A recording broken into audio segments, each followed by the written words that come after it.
Hello and welcome to the very first poem from your book. The name of the poem is Dust of Snow and the poet is Robert Frost. First, we're going to begin with a small introduction of the poet. He is Robert Frost and he was born on the 26th of March 1874. He passed away in 1963 on the January 29th. He was an American poet and his work was initially published in England before it was published in the United States. Now, what is he famous for? He is very, very famous for his realistic depictions of rural life and his command of American colloquial speech. This is something that you should make a note of, and this often comes in your exams. Just, you might have to write something about the poet also, so you can use these two important aspects of his writing. That he used to write, he used to give a very realistic depiction. Realistic depiction मतलब जो जैसा है वैसा ही उसको दिखाना, उसको उसी तरह से दर्शाना. Especially, what is he famous for? The realistic depictions of rural life. जो गांव की जो life होती है उसको as it is दिखाना, उसको show करना. Plus his command of American colloquial speech, जो अमेरिका की colloquial speech है. colloquial मतलब वहाँ की जो native, वहाँ की जो language है, रूरल, जहाँ पे जो उनके गांव में या जो as slangs also कभी कभी यूज करते हैं, उसका भी उनको एक अच्छा command था. So he's famous for both of them. Frost frequently wrote about settings from rural life in New England in the early 20th century, using them to examine complex social and philosophical themes. Writing was about rural life, and what was being addressed, क्या वो लिखते थे? He would write about complex social and philosophical themes. Society से जुड़े हुए and philosophy से जुड़े हुए themes के बारे में used to write about the society and about philosophy.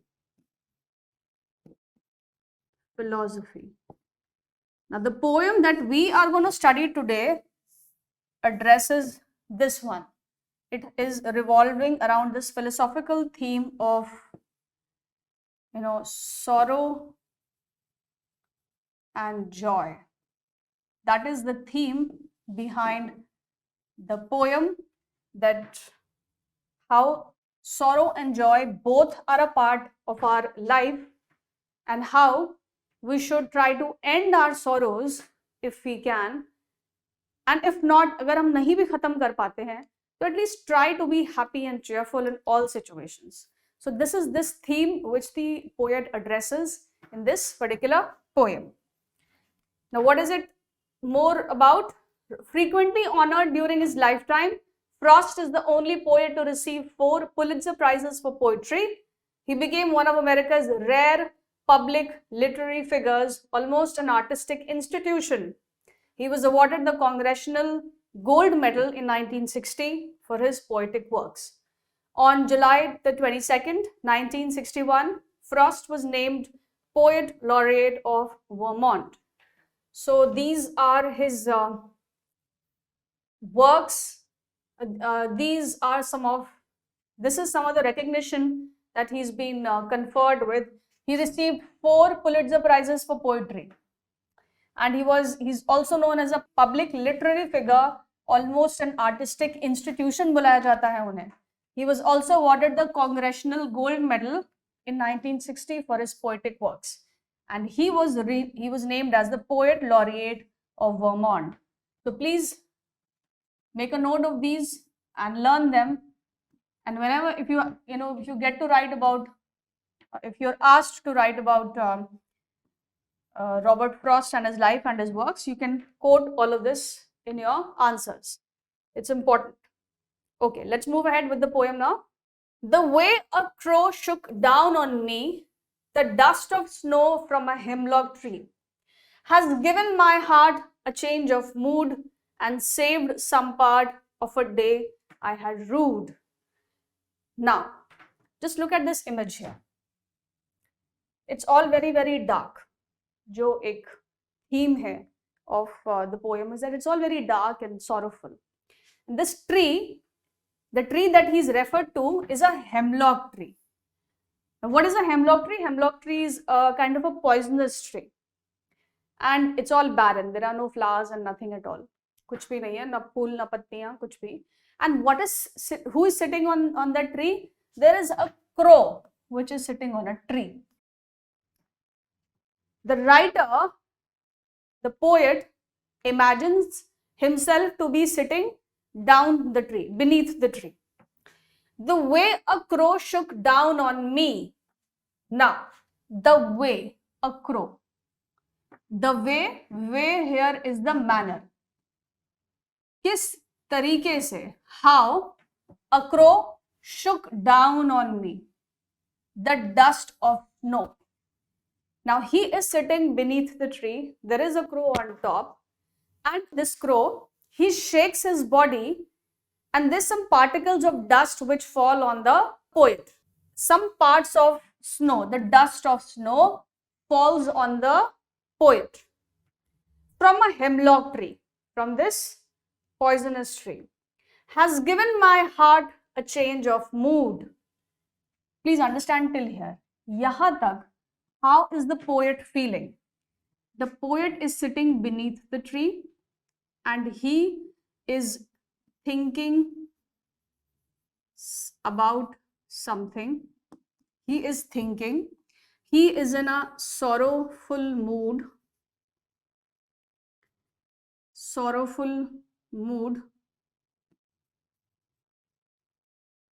Or can be called as a somber mood also. He's in a somber mood. वो कुछ बहुत ही deep सोच रहे हैं, sitting under the tree. He's lost in his thoughts. वो अपने कुछ विचारों में खोए हुए हैं, and he's thinking of something when this dust of snow falls on him. What happens then? He's awakened. He's lost in his thoughts. He's thinking about something else, in his own sorrows and in his own pain. That when these dust of snow, this falls on him, it kind of brings him back to the present moment. It brings him back to the present condition, that what is there around him, that he's lost in his thought, but what is happening around him has given my heart a change of mood. Now on, his heart gets a change of mood. Change of mood from sorrow to happiness. From thinking about the past and feeling regretful about it to coming back to the present and being happy about it. So that is a change of mood that the poet is referring to in these lines. And saved some part of a day I had rued. A major part of the day is already gone in thinking about some other thoughts. But the crow, he managed to get him back and saved some part of that day which he otherwise would have wasted. Rude means regret about something, bitterly regret about something. बहुत बुरे, to think really bad about something and regret, पछतावा, that's a regret in Hindi. किसी चीज के बारे में सोच के पछतावा feel करना कि why has that happened. So what has he done? He has been saved by a very simple, all birds are simple, by a crow. He was thinking about something, he had wasted a major part of his day, and then he's brought back to the present, that whatever has happened is already over. And if you keep thinking and if you keep contemplating on it, it is not going to help you at all. So it's better to learn lessons and move ahead and not waste what is there with you now, because life is very limited. We all have a limited number of years. So we must utilize it very, very judiciously. अच्छी तरह से उसका use करना चाहिए. Yes. With this, we come to the end of the poem. I hope that you've understood the poem and you've learned some important messages out of it. So thank you so much. Do visit us for the next chapter. Thank you.